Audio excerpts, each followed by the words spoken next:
Remember, you always have a choice. Don't be a victim. Don't be a victim. Be a victor. You got the choice as to how you want to respond.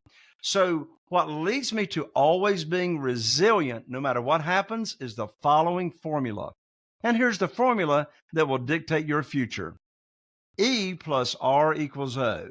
E stands for the event. R stands for your response. O stands for the outcome. Something's going to happen in your life. Maybe you created it, maybe you didn't, but something happened. That was the event that happened. Guess what? Most people are walking around with E equals O. That happened to me. I can't do nothing about it. Wrong. The R is your response. You get to respond to whatever event that happens to you any way you want to. Because you get to respond to whatever happened, you determine the outcome. Like with me with private money. They cut me off from the bank.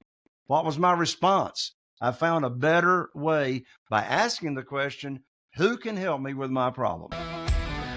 If you're a real estate investor and are wondering how to raise and leverage private money to make more profit on every deal, then you're in the right place.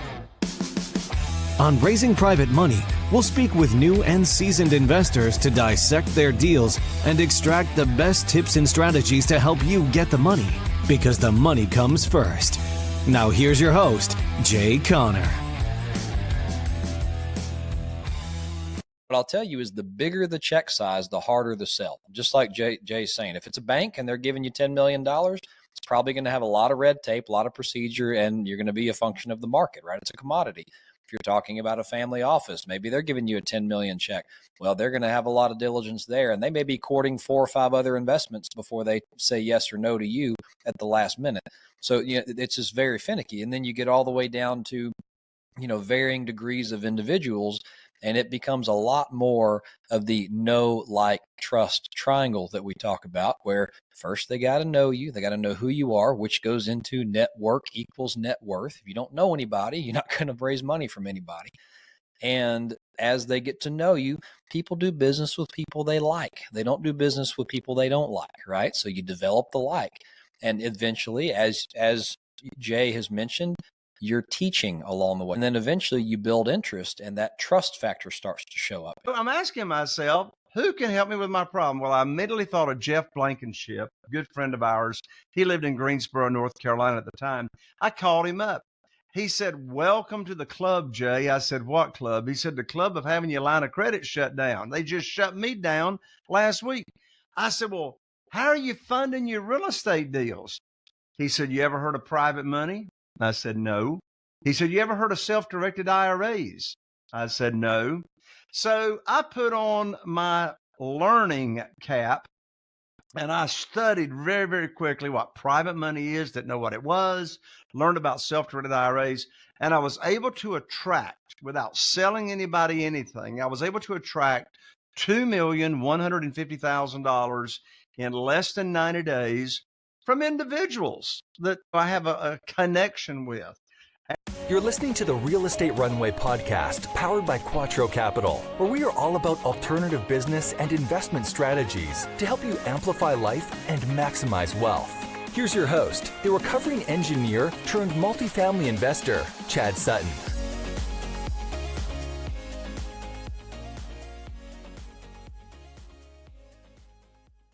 All right, Real Estate Runway family. Happy New Year. Welcome to another episode of the Real Estate Runway podcast. Actually, I think I'm wrong. I think you got 1 episode before this, but that's okay, maybe 2. Anyway, I'm joined today with Jay Conner. We're going to have a great conversation about using private money, especially with everything going on in the interest rate world today. But folks, if you get any value out of this show or anything we produce here at Quattro Capital and Real Estate Runway, just interact with it, like it, share it, subscribe, pay it forward. We do this for free. We do this for you. Just make sure someone else who needs to see this sees it, okay? Now, getting into the show today, Jay Conner, welcome on the air. How are you, sir? Chad, I am fantastic. Thank you so much for inviting me to come along, talk about my most passionate topic, that being private money, particularly in this crazy market that we're here in. So I'm just excited to be here with you. Thank you for having me.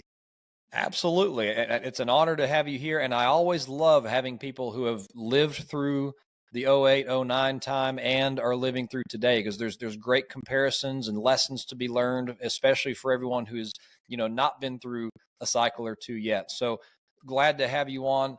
Let's hear a little bit about you first, Jay. So tell me how you got into this business in the first place, how in the world you start using private money. Let's walk that walk a little bit. Sure. Well, I live here in Eastern North Carolina. My wife, Carol Joy, and I have been investing in real estate all the way back to 2003. I noticed you talk like me, Jay, so that makes sense. Yeah. Well, now remind me, where are you, Chad? I'm in Nashville, so we're not too far Nashville, away. of course. Well, that's why we can understand each other. That's right. That's I love proper it. English. All right, I keep love going. it. So anyway, we've been investing in real estate since 2003. We've done all kinds of deals, commercial, shopping centers, condominiums, townhomes. We've bought and fixed and flipped over 500 single family houses here in Eastern North Carolina. So all kinds of real estate. And the first 6 years from 2003 to 2009, all I knew to do to fund our real estate deals was go to the local bank, get on my hands and knees, put my hands underneath my chin and say, please fund my deal, fill out an application, keep my credit score up and all that. That's all I knew to do. And so in January of 2009, Chad, I called up my banker. Now, I know this may be hard to believe, but we actually here in North Carolina still have handsets with cords attached to them. Telephone. It's called a telephone handset, right? For those born after 1990 and not on the video here, he's holding up a corded phone. Can you imagine that? So I sat here at my desk and I called up Steve. Steve was my banker, and Steve had funded tons of deals for me from 2003 to 2009. And I called him up, had a little chit chat, and what I'm about ready to share. I had this conversation with Steve many, many times. I told him about 2 houses I had under contract, and the profit. These 2 deals represented over $100,000 in profit. Anyway, I found out, Chad, very, very quickly in that conversation that I had no line of credit, that my line of credit had been shut down with no notice to me whatsoever. And I'm going, what in the world's going on? So I hung up my telephone and I sat here for a moment and I thought to myself, who can help me with my problem? Now, by the way, Chad, these people that go around and say every problem you got is actually an opportunity, I want to throw up. I didn't have no opportunity. I had a problem, right? So I'm asking myself, who can help me with my problem? Well, I immediately thought of Jeff Blankenship, a good friend of ours. He lived in Greensboro, North Carolina at the time. I called him up. He said, welcome to the club, Jay. I said, what club? He said, the club of having your line of credit shut down. They just shut me down last week. I said, well, how are you funding your real estate deals? He said, you ever heard of private money? I said, no. He said, you ever heard of self-directed IRAs? I said, no. So I put on my learning cap and I studied very, very quickly what private money is, didn't know what it was, learned about self-directed IRAs, and I was able to attract, without selling anybody anything, I was able to attract $2,150,000 in less than 90 days from individuals that, I have a connection with. And so I closed on those 2 deals. I got 47 private lenders today. And you know what, Chad? Since that day in January 2009, I've never missed out on a real estate deal for not having the funding. In fact, I've had a problem since 2009. I can't invest all the money I got that's, pledged to me from the private lenders. So let me tell you something. Private money changed forever the trajectory of our business. You remember what was going on in 2009. All those foreclosures were going on. So stop and think about it. You had all these foreclosures. Simultaneously, the banks were not lending money. You had to have the cash, right? Well, guess what? Our business tripled the next 12 months in 2009 because we had the cash available to, buy those foreclosures. So that's how we got into it. I didn't wake up one morning and say, I think I'll go raise me some private money. No, it was the obstacle. It was the problem that forced me to find a better and quicker way. I love that. And Jay, in a time, I always say you don't get in trouble in real estate unless you run out of time and money. But let's flip that around. You can profit the most in real estate when others are out of time and you have money, right? Because when, for example, 2008, 2009, and even there's been some recent times where you could not get a hold of money when you needed it. And if you could, you're probably going to get a pretty good basis buy because everyone else can't buy it right now. You're going to be one of a few who can do it. And so I'm going to assume, let me lead into a question here. I'm going to assume that private money is going to cost more than what comes from a bank. How true is that, Jay? And how do you kind of combat that problem? Well, it depends on what you're offering. Remember, we're not asking. We're offering the interest rate. We're offering the term.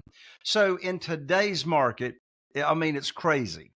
As of you and me visiting here today, Chad, the feds have raised interest rates 11 times in the past 22 months, for goodness sakes.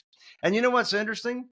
Since in this world of private money, we make the rules as the borrower, I have not changed the interest rate that I pay my lenders, 1.1%, a quarter of a percent, nothing. I'm still paying them. Since 2009, I've been paying the same exact rate, which is 8%, no points, no junk fees, a straight 8%. So, back then, the 12-month CD yield at the bank, you could get like 3%. Right before COVID came along, it got down to a quarter of a percent. Well, now, today's market, 4.5% on a 12-month CD. I'm still paying 8%. I set the rules. I don't have to worry about changing it all around. And so, in answer to your question, because we are setting the rules and we're offering the program, I don't have to worry about being dependent on what the market dictates to me. I dictate to the market what we're going to do. Yeah, that's helpful to know. And so I would assume it takes a little bit of time building up that investor base or that lender base. We'll call them, they're lenders, not investors, right? You're taking private debt from individuals. So you build up that investor base, you have know, like, and trust, you performed for them through thick and thin. And so I guess how much does that help you being able to, offer an 8% interest rate when that's only 3% over the risk-free rate? A lot of investors may turn that away. Is that a reputation thing? Right. Well, here's the deal. When you are negotiating with an existing private lender that's been a private lender before, that's a whole different conversation. If you got a private lender that's already accustomed to getting 12% and 2 or 3 points, then that's going to be an uphill conversation. But if you're having a conversation that's never heard of private money and all they know is what they can get at the local bank and they're sick and tired of the volatility of the stock market, and you come along and offer this program that I'm talking about, that's more money than they've ever made. And by the way, we're not borrowing unsecured money. We're giving them a mortgage or a deed of trust, to collateralize their note. We're naming them on the insurance policy as the mortgagee to protect them further. We're naming them on the title policy as an additional insured. So they've never had this kind of protection, even with these kind of rates, when it's maybe only 3.5% different from what you can get at the local bank. But 3.5% is still a lot. And by the way, I don't have a crystal ball. Nobody's got a crystal ball. But I got some very, very smart friends that are like brilliant economic guys and gals. And just last week, I got one friend that's putting out an email to their list saying, we're going to see mortgage rates on houses down in the 3s by the end of 2024. Another one says down in the 4s, right? Well, none of that matters. Because when you're making the rules, you know exactly what it is you're going to be offering. That makes a lot of sense, Jay. And so let's ask the quite literally the $2 million question here. You made a very important comment that, well, look, if you're making the rules with a lender who's accustomed to making the rules, let's say a very habitual private lender, it might be an uphill battle to get to the place you want to be. So what tactics can you offer the audience here on, how is Jay Connor, finding the people who are just sick and tired of being sick and tired, and this is a great deal for? How do you find those people? Absolutely. So these people, first of all, we want to own the real estate in between our ears, right? We want to own this real estate. So we want to have the right mindset. So here's what I mean by the right mindset. First of all, we're not going to go out asking, begging, chasing, selling, trying to talk anybody into anything. What are we doing? We're putting on our teacher hat. So you want to put on your teacher hat and you want to start educating people what private money is and how they can also use their retirement funds to, loan out money to you as well. So there's three categories of where you find private lenders. Number one category is what I call your own warm market. And we'll talk about each of these categories for a little bit. So you got your own warm market. Second category is what we call your expanded warm market. We'll talk about that.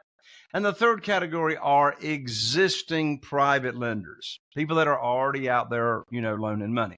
Let's come back to your warm market. First of all, I would say you as the borrower, as a real estate investor, whether you're doing commercial, self-storage. I've got a great friend, Scott. Good night. He's done bukus, millions and millions and millions of self-storage, and all of it's been funded from individuals or groups of individuals that would invest into his fund. Now, I will say as a side note, when you are borrowing private money for commercial, in most cases, you're going to create a fund for people to invest into for that project. Because those are bigger projects, apartments, self-storage, etc. Yeah, they take a bigger check size, right? So yeah, sure. When you're borrowing private money for single family houses, there's not a fund that they're investing in.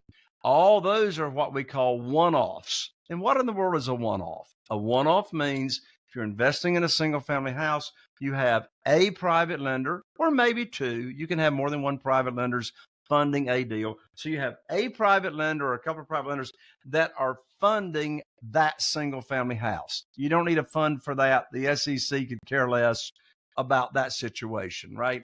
But back to where do you find them? So first category, your warm market. You know a lot more people than you know. Your warm market is anybody you got any kind of association with.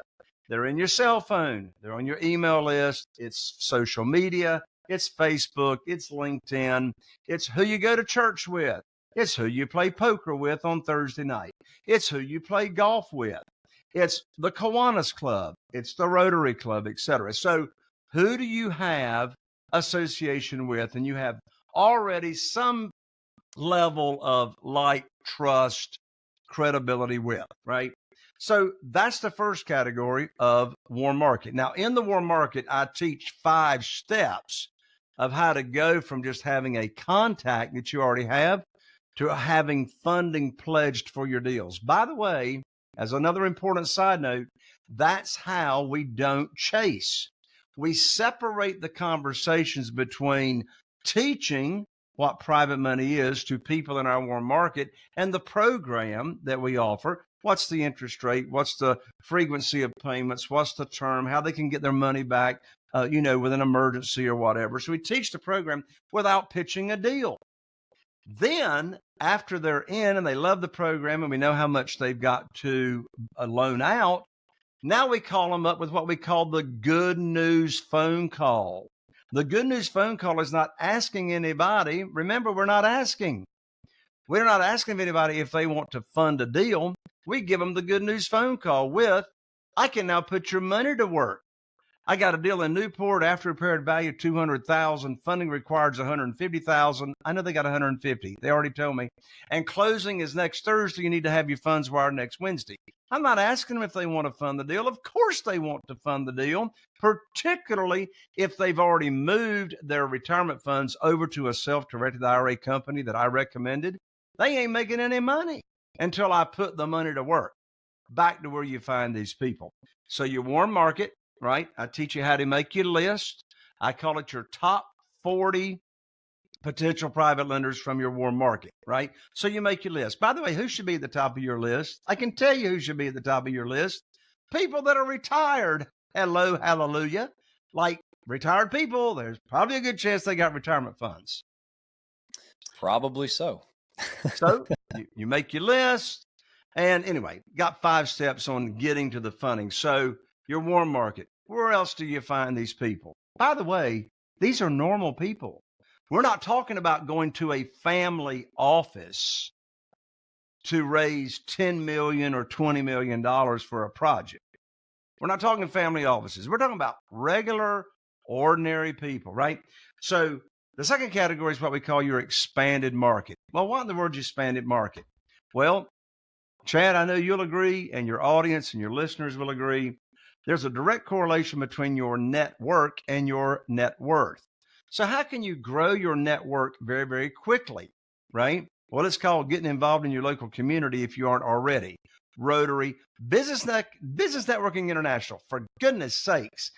If you're listening to this show and you don't get anything out of this show except one thing I'm getting ready to tell you right now, if you want a lot of private money, join one of your local BNI groups, Business Networking International. I've gotten millions of dollars from my local BNI members referring me to other people they know that want to get a high rate of return safely and securely. So your expanded market, how do you expand your network very quickly, right? Your third category are existing private lenders, which Chad, you and I just touched on a little bit. Where do you find those existing private lenders? Well, don't do it the way I started out in 2009. I hired my real estate attorney's paralegal to search local records here in our county, looking for individuals that had loaned money out secured by real estate. We found 2 people in 90 days because I'm in a tiny, tiny market.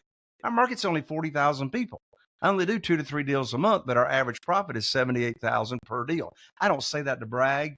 I just say that to mean it don't matter what size market you're in, you can make a lot of money. So I hired my real estate attorney's paralegal, only found 2 in 90 days. So then what did I do? Well, I hired some sophisticated software developers and we put together the private money data feed. So we get from public record every private lender loan that's closed in the nation every month in our data feed. Now, in addition to that, where can you find these private lenders? Oh, here's a big nugget right here. Self-directed IRA companies. Did you know that over 70% of account holders that have a self-directed IRA account want to loan money to a real estate investor? They want to be a passive investor. And Chad, I know you got a large part of your audience are people that want to be totally passive, right? And so, right. I mean, who else wants to lay in bed and sleep and make money, right? Well, that's what you do as a passive investor, right? You're investing or you're loaning your money out. But anyway, those are the 3 main categories: your own warm market, your expanded market, and then existing private lenders. That's big stuff, Jay. And folks, I mean, you guys know Quattro Capital is behind this show. We actively raise money from individuals and family offices and lenders. We've done it all, right? What I'll tell you is the bigger the check size, the harder the sell. Just like Jay's saying, if it's a bank and they're giving you $10 million, it's probably going to have a lot of red tape, a lot of procedure, and you're going to be a function of the market, right? It's a commodity. If you're talking about a family office, maybe they're giving you a 10 million check. Well, they're going to have a lot of diligence there, and they may be courting 4 or 5 other investments before they say yes or no to you at the last minute. So, it's just very finicky. And then you get all the way down to, varying degrees of individuals. And it becomes a lot more of the know, like, trust triangle that we talk about, where first they got to know you. They got to know who you are, which goes into network equals net worth. If you don't know anybody, you're not going to raise money from anybody. And as they get to know you, people do business with people they like. They don't do business with people they don't like, right? So you develop the like. And eventually, as Jay has mentioned, you're teaching along the way. You're not selling. You're teaching and you're telling. And then eventually you build interest, and that trust factor starts to show up. And then guess where they come? As they come into this world and decide, okay, I have some money. Okay, I explored the moving it from Fidelity to a Roth IRA or something of that sort that's self-directed. Guess where they start to come? So this is all great stuff, Jay. And to go to the next step here, a couple of questions I've got for you. Let's talk a little bit to those wanting to find private money lenders. And then let's also talk to some private money lenders. We're going to talk on both sides of the coin. First, to those looking for private money lenders, talk a little bit about maybe some we'll just say scars and stripes, some lessons you learned along the way with how you set up these loans with people. What's kind of the trick? Like maybe the structure, maybe some terms. What are the do's and don'ts generically, of how you want to set these up to be attractive? Absolutely. So let's talk about the underwriting that you are offering. So first of all, on a single family house, so let me keep it simple. I'm not going to get into commercial because that's a whole nother conversation, right? But let's keep it to a simple single family house. First of all, we want to protect our private lenders. And the majority of these private lenders we do business with that have never done private lending before, they are really, you mentioned the word trust, Chad. Boy, are they trusting you to take care of them. And so we're going to make everything conservative. So first of all, we're not going to borrow more than 75% of the after repaired value of a house. Now, I didn't say 75% of the purchase price, but more than 75% of the after repaired value. Secondly, the length of the note is typically not going to be more than 2 years. However, we make it very, very easy for our private lenders to do business with us. We give our private lenders what's called a 90-day call option. A 90-day call option. We put that in the promissory note because we know life and circumstances, unknown emergencies pop up. And so somebody may need their investment capital back. And so we offer a 90-day call option with no penalty whatsoever. We're not borrowing unsecured funds. So we give all of our lenders here in North Carolina, most people call it a mortgage, but in North Carolina, it's actually a deed of trust. So that deed of trust is what collateralizes that note. And so if the borrower does not pay the private lender, then guess what? The private lender gets the property and their investment or their loan amount is protected. I mentioned earlier, we put them on the insurance policy as a mortgagee, on the title policies as an additional insured. And so our program has got 20 points to it. Those are the main points right there. But we want people to understand how they are protected. Now, another thing here, I said own the real estate between your ears, back to the mindset. As long as you are leading with a servant's heart and you are taking care of your private lenders, just like you would be taking care of yourself and not exposing them, then that's going to serve you in the long run. For that reason, since 2009, 100% of our private lenders have received 100% of every penny of interest that was coming to them. But let's be very, very clear. Have all of my deals had the anticipated repair value to them as we budgeted? Zero, right? Has the anticipated profit come out as to what we anticipated? Zero. It never comes out to the penny as far as what you budget. But because of the conservative loan to value ratios, that's why our private lenders always get paid. That's important. So you always set it up just to be clear, to where you are under promising and over delivering, giving yourself room for, I mean, what do we say here? We control the controllables and we learn to deal with the uncontrollables. There's going to be things that go wrong in your deal. You're going to find something in the wall. The market's going to change. Interest rates are going to go up. And for some reason, the value of the home may be depressed a little bit. I mean, whatever happens, it's out of your control. You try to budget that in so you're protected. Yeah. Absolutely. All right. Let's flip the coin over a little bit and let's talk to those who might be in anticipation on the edge of their seat saying, you know, I think I might want to be a private lender. I've got some retirement funds. I've got some money laying around. I think cash flow sounds pretty good and I'm risk averse. I want to be in the first position where if something goes wrong, I'm getting paid back. You know, there are really two classes of people in this world. One is I don't have anything and I'm trying to build it. And the other is I've built it and I'm trying to keep it, right? So if you're looking at private lending, you're probably in that bucket. Not necessarily. I mean, people grow with this as well, but you're probably more in that. I don't want to take risk for a 20, 30, 40% return. I want an 8% return and keep what I have and monetize it, right? So if that is you, what would you say to that individual? Because especially if they don't know this world, they may find a friend who's doing this, but actually doesn't have the level of conservatism you've just talked about. So how do you protect yourself as a new private lender and make sure you're making good lending choices? Excellent question. First of all, when you are a private lender and you're loaning your money out on real estate, first of all, really what it comes down to, you're not investing in the deal. You're not loaning on the deal. That's really not what you're doing. As a private lender, you are investing in the operator, is really what you're doing.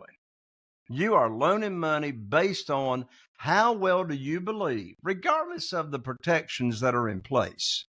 You're really loaning that money out based on how well do you trust that operator is going to be able to perform, right? So let's drill down for a second on that question. How do you know that operator is going to perform? First of all, let me ask you a question.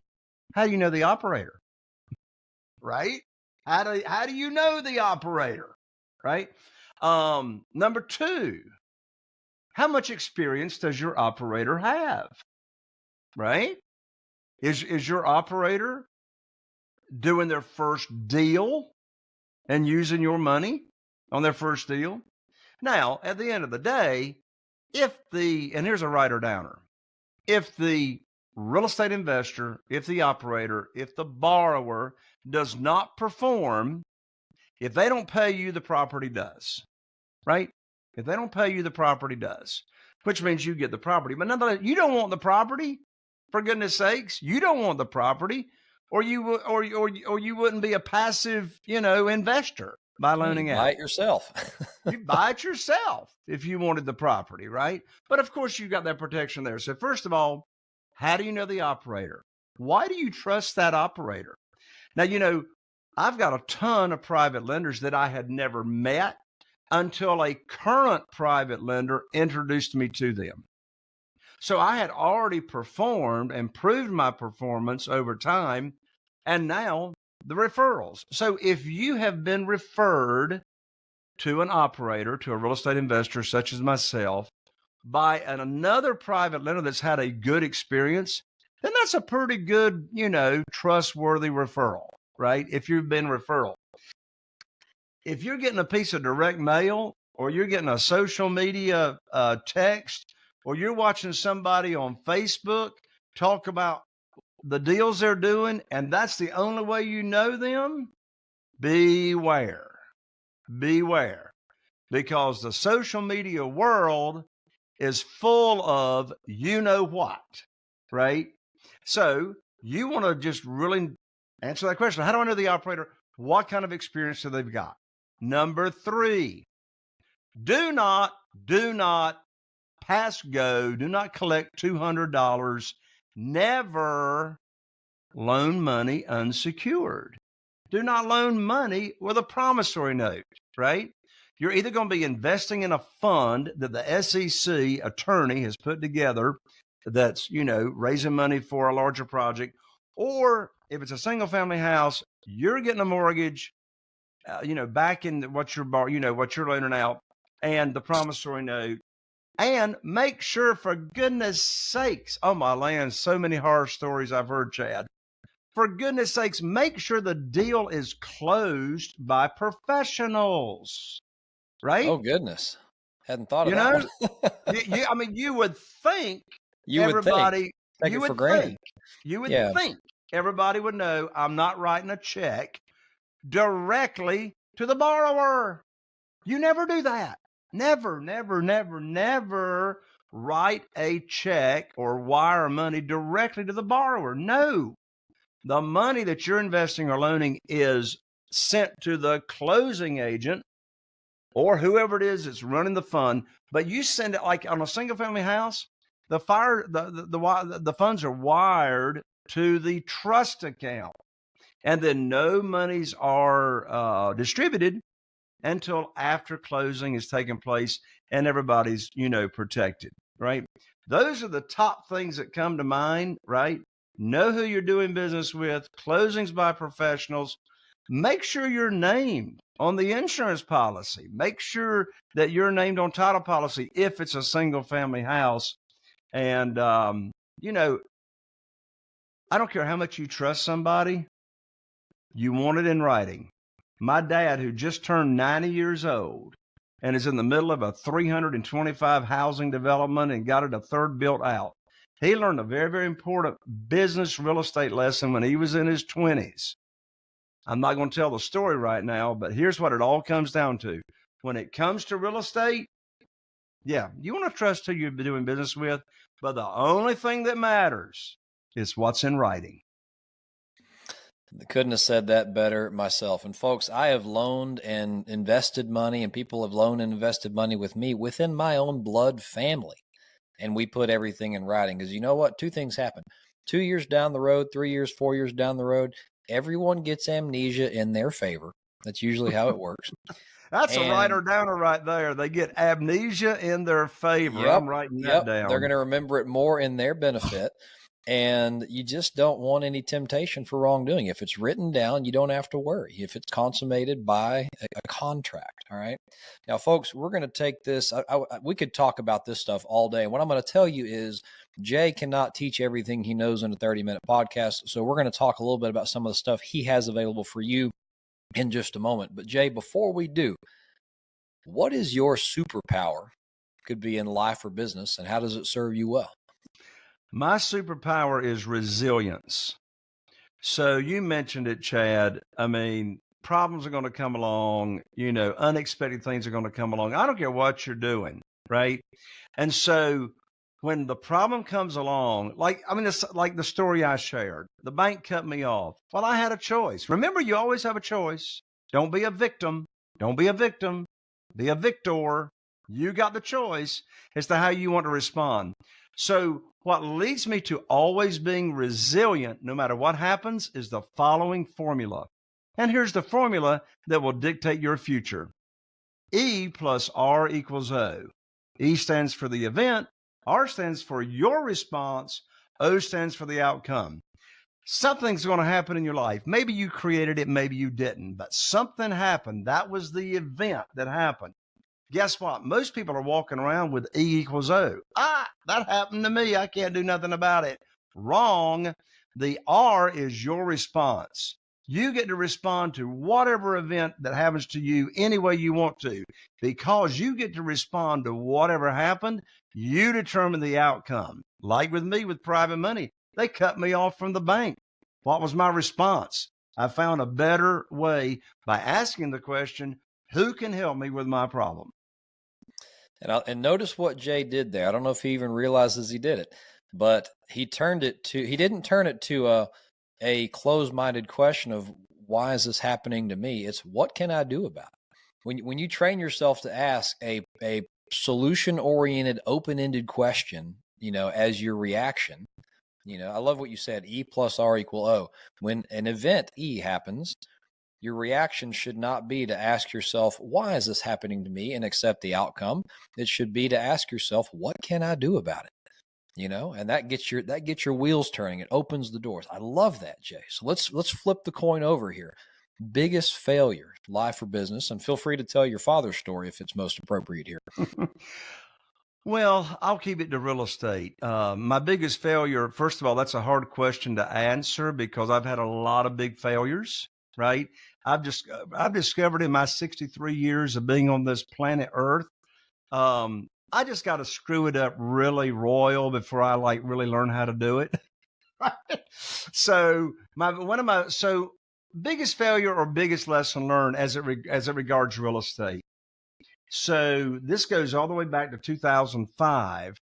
I invested in a luxury property on the beach here in Eastern North Carolina, and I ran the math just to flip it and make money on the flip. I did not run the math with the backup plan of if I get stuck with that property, will it cash flow and cover my underlying debt? So that was a bloodbath. That was a bloodbath lesson. So what's the lesson? When you're investing in real estate, single family, etc., if you're looking to flip, always run the math. Can you rent that real estate out and cover your underlying debt, even if that's not your initial intention? Control the controllables, have multiple plans. I love that. Okay. Now we've come to the time in the show where we're going to talk a little bit about what Jay and his team have to offer you, the listener. As we mentioned, he cannot teach you all this stuff in one episode. So tell me a little bit about the books, the podcast, all the stuff you have. And folks, these links will be in the show notes, so no worries on trying to write this down. But go ahead, Jay. Sure. Thank you, Chad. First of all, I'm so excited about my recent book that I've written, which is called Where to Get the Money. Where to Get the Money. So in this book, and by the way, this is not an ebook. You can't download it. Chad, did you know the United States Postal Service is actually still in business, right? So I'll autograph this book for you. All you got to do is ask for it. And we will ship it to you priority 3-day mail in the mail. And this breaks it down step by step, all the details I've been talking about, how to get all the private money you would want for your real estate deals. And here's how you pick it up. Go to www.jayconner, and I'm an ER, not an OR. So www.jayconner.com/book. Again, that's jayconner, JayConner.com/book, and we'll send it to you priority mail. All right. Very good. And I believe we've got some other links for you in the show notes as well that Jay's my assistant sent over. podcast, Chad. You mentioned my podcast. So, if you're listening on iTunes, Spotify, and the other 100 platforms, all you got to do is search for on your podcast, your iPhone podcast app. Just search for Raising Private Money. Raising Private Money with Jay Conner. It'll pop right up. Come on over, and I have amazing guests to join me talking about how they raise private money. Very, very good. And let's go to the last question, then we'll wind down the episode. Look, here at Quattro, we are operating by 4 pillars. That is people, property, profits, and philanthropy. A group of people coming together around a property to generate a profit, some of which is used for philanthropy, coming back and taking care of people. So I love to ask my guests on this show, what is it that you do with your time, talents, and treasures, or any combination of the three, to support your philanthropic ventures, to give back in the world, to do good while you do well?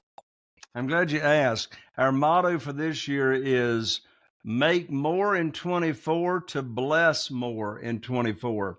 A good friend of mine asked me a couple of years ago, Chad, he says, Jay, why are you still working so hard? You don't have to be doing all this. He said, Jay, when is enough enough? I said, that's a great question. And here was my answer. Enough is never enough when it's not about you. Enough is never enough when it's not about you. And really your question, Chad, really speaks to the answer of what's your why. I mean, stop and think about it. Why are we going about doing all this stuff that we're doing? And if your first answer is to put money in my pocket, it ain't going to last very long. I can tell you over the years when I've gotten involved in a venture or opportunity, And the only reason I was in it was to make money. I didn't even get off the ground, right? So what are mine and Carol Joy's interests? First of all, as far as our talents go, we write spiritual songs for the church and for the Lord. We've written over 50, and some of them have gained quite a bit of popularity. One of them being this song named "I Close My Eyes." And so we write songs for the church. In fact, Carol Joy and I met at church. My very first Sunday that I had moved out to Texas at the Church of Christ. And so we're very, very involved with the Church of Christ here in Morehead City on Barber Road. Give our talents, give our time, give our money to that. And in addition to that, our favorite cause in addition to that is a little small college down in Temple Terrace, Florida, called Florida College. It's a Christian-based college, and we pour our time and our resources into that small college as well. It's only got less than 300 students down there. But that college, Florida College, their whole base and foundation is giving all these young people the foundation they need, Christian values, to last them a lifetime. You know, I love that. And it's just amazing to see people actually putting back into the world. And look, I heard someone put it this way, and then I'll round this to a close. It is your duty as an entrepreneur, an investor, whatever you're doing. It is your duty to get as many commas in your bank account as you can get to, because if you have a mindset of doing good while doing well, the more money you have, the more money you can bless with. And I promise you, I don't care how much money you make. It's different levels for different people, but there will come a time where enough is enough. You've bought enough toys, you've taken enough vacations, you've bought enough this, that, you know, and then you start to focus on what can I do to improve humanity with this money. So I love that you're doing that, Jay. Thank you for coming on the show today. It's been a pleasure having you, your knowledge. Hope to do it again sometime. Chad, thank you so much, and God bless you. God bless you. All right, everyone. This has been another episode of the Real Estate Runway podcast. If you get any value out of this or anything else we produce, like it, subscribe, share it. Just click any button that you see in front of you, because any interaction with the content helps us, whether you're on TikTok, YouTube, Facebook, whatever, podcast, just interact with it. Pay it forward to someone else just like you who needs to hear this content. And with that, this is the Real Estate Runway podcast signing off. We hope this episode was insightful and brought value to your day. If so, please be awesome and leave us a 5-star review. Find out how Team Quattro can help you at thequattroway.com. Until next time, this is the Real Estate Runway podcast. Are you feeling inspired by the knowledge you gained in this episode? Then head over to jconner.com/moneyguide. That's jconner.com/moneyguide. And download your free guide that shares 7 reasons why private money will skyrocket your real estate investing business right now. Again, that's jconner.com/moneyguide to get your free guide. We'll see you next time on Raising Private Money with Jay Conner.